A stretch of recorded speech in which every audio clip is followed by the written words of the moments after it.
So welcome to Russell Designs, guys, and in today's video it's going to be a teardown. I'm going to show you guys some of the small differences between the ABF heads and some of the other heads. So as you guys can see here on the bench, I actually have two heads. What I'm going to show you guys is just a teardown of observations of stuff over the years. I'm nowhere near an expert on these to that degree. This is actually the head that actually came with that block with the high comp pistons. And I think the first thing you can tell is how wet and how dark the combustion chambers are, and also how, look at the carbon buildup on there. The reason for that was it was burning oil, the engine was badly put together, the honing process that they did with a drill literally spoilt the bores at the top, and it was consuming oil like crazy. So one of the first things you can tell if you have an ABF head compared to the 9A heads, KRs and the PLs, you can tell straight away if you have an ABF head compared to one of those earlier heads is the rocker cover, believe it or not. Is the ABFs use nuts with studs, and the KRs and the 9As, the earlier heads, they use bolts to hold the rocker cover down, as well as this is actually flat,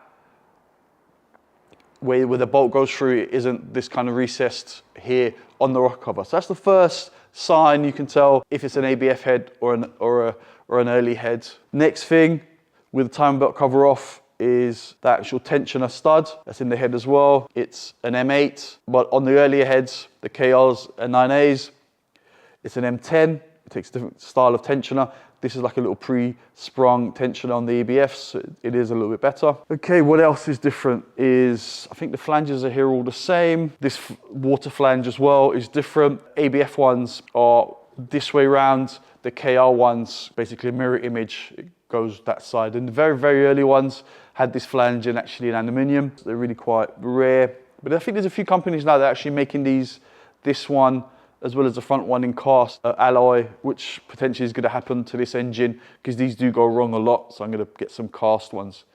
All right, lifting up rocker cover. Again, another difference between the KR covers, the early covers, and the ABF one is the gasket. The gasket is flat, as well as the rocker cover is, whereas on the early ones, there's an indentation in it. So you can't actually run. The covers are not interchangeable between 9A and ABF and KR, basically. They're not interchangeable.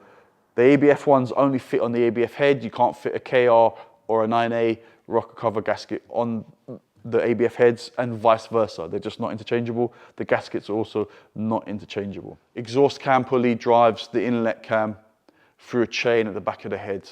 As you can see, this one is well slack. These are £7 chain. I mean, it's so cheap to replace. It's silly not to. And then as you can see, it's got 1, 2, 3, 4.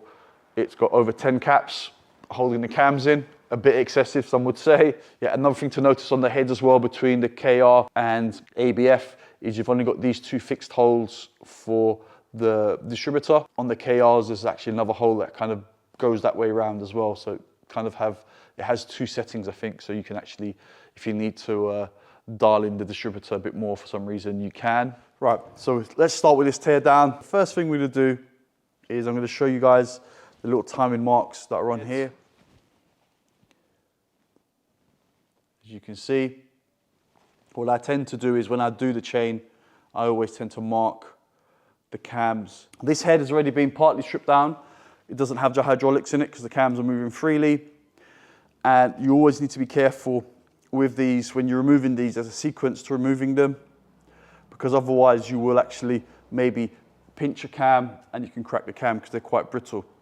So I kind of tend to start from, I'll do one cam first and then move on to the other one. These are all loose, like I've said, so there's not really much to show you the sequence, but I just tend to start slowly removing them. If they had the hydraulics in them, very slowly, kind of, working it across and just slowly working the cam up, not taking one off, because then when you come to the last one, it will literally be like this, and then you won't actually get the cam out, and then trying to get it out, you'll potentially damage it. These are actually a funny size. These are 11 mils for some reason. And as you can see, the caps are actually numbered. And obviously towards this is the front of the engine, where the inlet is, you should always have them legible and not that way round. They should be always facing you. I can see whoever's taking this head apart has got the caps mixed up because this is number 6, that's number 7, and that's number 5. So that should actually have been on there, that should be on there, and that's on there. So yeah, so we'll just leave these in the actual rocker cover in sequence.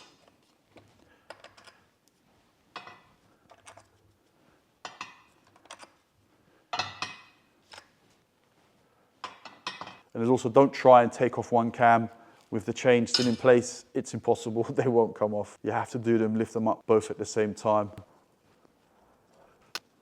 Now all you've got left to do is take off the inlet, the exhaust cam caps. That one seems a bit tight. Gonna have to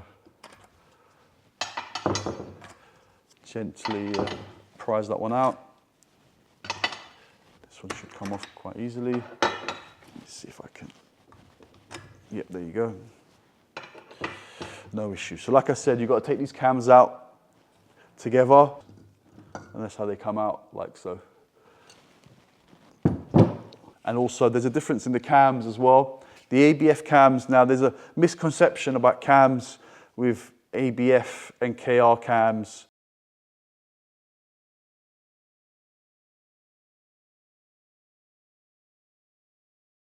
PL, the 9A, and I can't remember the engine code, the 1.8, 130 horsepower that came in the Seats. They have a milder inlet cam, but they have exactly the same exhaust cam as the KR. Yes, if you have one of those engines, you will see a gain by fitting the KR inlet cam. It's been tested and it's been in a few forums that these cams actually have more lift than the KR cams, as well as they also have slightly more duration on one of them. I can't remember which one it is as well. So there's actually no benefit in fitting KR cams in an ABF. Could actually be benefit doing it the other way around, fitting ABF cams actually in a KR. And also there's a difference in the gears. You can't also mix and match the gears. You see these gears are blunted. The later cars had these kind of style softed rounded gearing, I think because it actually reduced noise, whereas the earlier KR cams and some of the earlier engines, they're kind of a lot more pointy. They're not interchangeable. You can't have one cam like this and the other one with the pointy style. They're not interchangeable. You will have the cam timing out on that. So as you can see, the hydraulics are off this. They run the same kind of hydraulics that you get in your diesels, in the 8 valves, carburetor even. They're all exactly the same DNA. They all run the same style hydraulics in here, so you can actually get uprated ones as well. There's 2 head bolts in here. All right, next thing we're gonna do is we're gonna remove the valves. So to do this job, you will need one of these, which is a spring compressor. And the magnet will come in handy as well to actually catch the little collets that are in here. So let's start this process and start stripping this head down, and I can show you guys the difference in the valves. If you have a magnet, it greatly helps taking these little collets off. As you can see, I don't lose these. Also, this is another thing that is actually specific to the ABF. Remove this.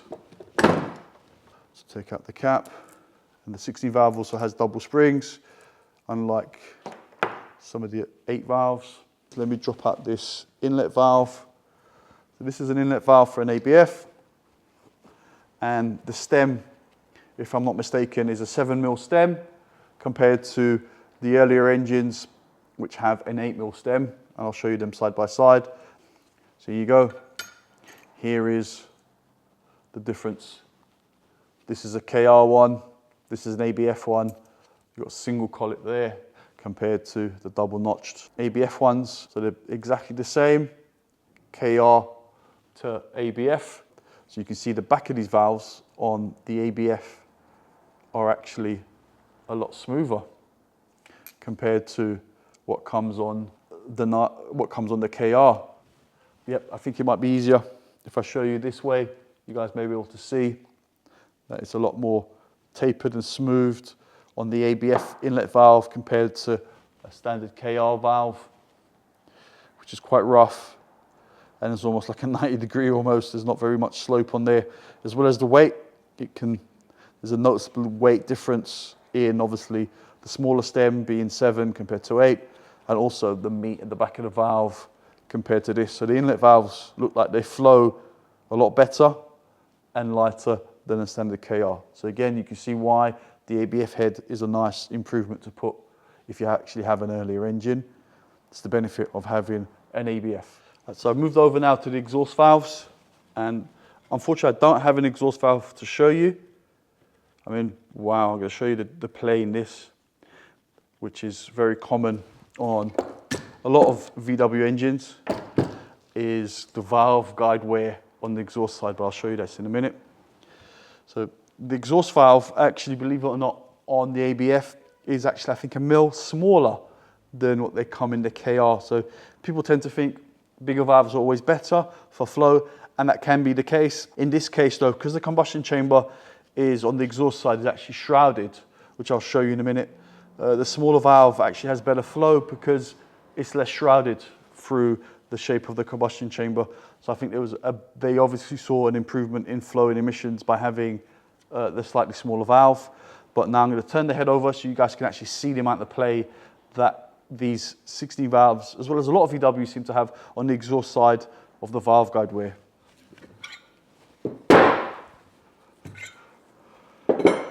So as you can see, this is the shrouding that I was referring to. As you can see here on the exhaust valve, it's literally up against this 90-degree wall here. So with the slightly bigger valve, it was literally shrouding. So you was probably actually losing flow around this area because it was literally right on top of it on both sides. So I think they obviously saw a flow improvement by actually shrinking the valve down because it wasn't so shrouded, it wasn't so covered.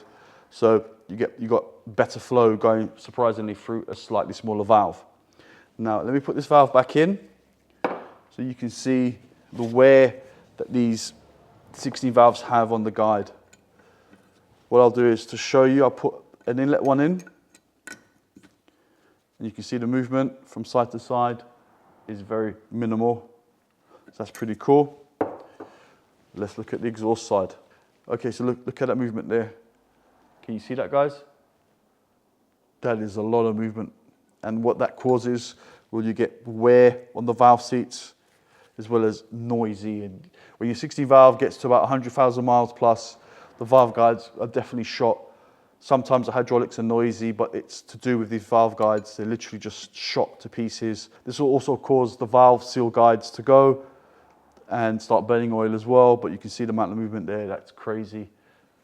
Yep, so I think this head's easily got over 100,000 miles on it. So I always recommend you actually getting the valve guides done at the very minimum on the exhaust, but just generally just get all 16 changed. There's no point skimping. The valves are not that expensive. The valve guides are not that expensive to actually buy and get replaced. So yep, you can see there, that's terrible. Okay, let me remove this last one on the cylinder, and I can show you what kind of modifications that VW did themselves on the head here. So just to show you guys, it's not a fluke, as you can see on this one. You can actually even hear that maybe if I put the mic closer. The amount of movement that these valve guides have gained over the years. Okay, so another improvement that VW did in the combustion chamber area, it's a lot smoother than what comes in the earlier KR heads and 9A heads, as well as where the valve seat is pressed into the head.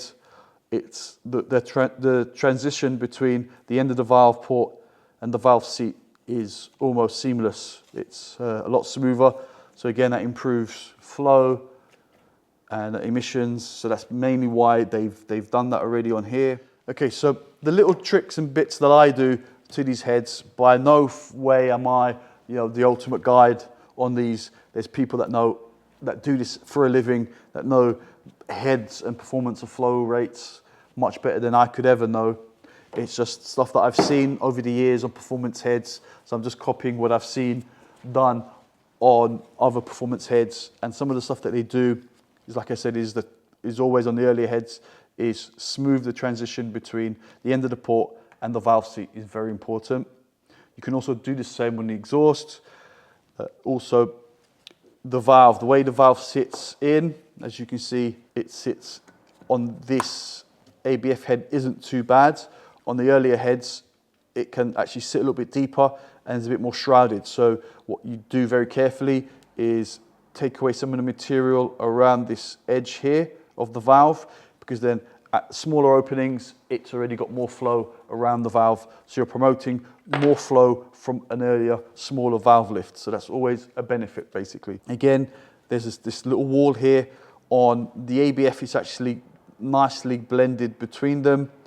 On the KRs, it's not so nice. That's another area where you can improve flow, is around here, the shrouding of the valve, and basically just a clean up of the combustion chamber. Make sure there's no little casting thing. The smoother the combustion chamber, the cleaner the burn's going to be, because you're not going to have pockets of hot spots where fuel's gathering in like a little nook or cranny, as well as the smoother it is, the less likely carbon is going to be also be able to grip onto a smooth area.